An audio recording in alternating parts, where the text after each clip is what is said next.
सर्वसामान्य जनतेचं कंबरडं मोडणारी पेट्रोल डिझेल गॅस सिलेंडरची दरवाढ मागे घ्यावी या मागणीसाठी आज राष्ट्रवादी काँग्रेस पार्टीच्या महिला अध्यक्ष ज्योती पवार यांनी आपल्या सहकाऱ्यांसमवेत धुळे मनपा प्रवेशद्वाराजवळ चूल आणि शेणाच्या गौऱ्यांची विक्री करत आंदोलन छेडले।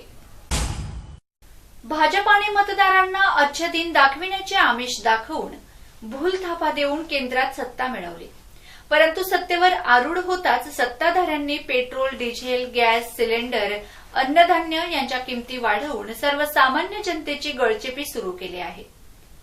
त्यामुळे जनतेच्या या भावना केंद्र शासनाच्या निदर्शनास आणून देण्यासाठी आज धुळे मनपा येथे चूल आणि शेणाच्या गौऱ्यांची विक्री करत आंदोलन छेडण्यात येत असल्याची माहिती महिला अध्यक्षा ज्योती पवार यांनी प्रसार माध्यमांशी बोलताना दिली। यावेळी शहर अध्यक्ष सरोज कदम, डॉक्टर सुवर्णा शिंदे, मालती पाडवी, तरुणा पाटील, रश्मी पवार, प्रीतम देशमुख, लता पाटील, मीनाक्षी पाटील, माधुरी पाटील, ज्योती मराठे, रोहिणी कुवर, भारती बोरसे, संजीवनी गांगुर्डे, सरोज पवार आदी महिला उपस्थित होत्या। धुळे जिल्ह्यातर्फे आज आम्ही चूल आणि गौऱ्या विकून आज आम्ही जाहीर निषेध केंद्र सरकारचा करत आहोत। सर्वसामान्य जनता ही आज महागाईने होरपळून निघालेली आहे। हॉटेल व्यावसायिक असेल, छोटे मोठे व्यवसाय असतील, गृहिणी असेल, सर्वसामान्य जनतेला आज ही दरवाढ परवडत नाहीये।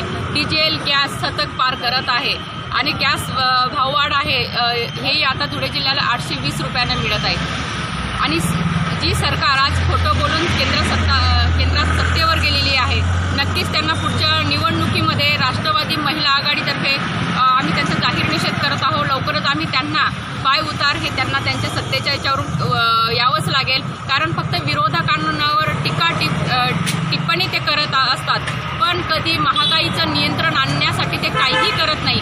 आणि ती सबसिडी त्यांनी जाहीर केलेली आहे गोरगरीब जनतेसाठी, तीही बंद आहे। मग ह्या पोकळ घोषणा ते कशासाठी करतायत, जनतेची दिशाभूल कशासाठी करत आहेत? आम्ही हाच प्रश्न आज आम्ही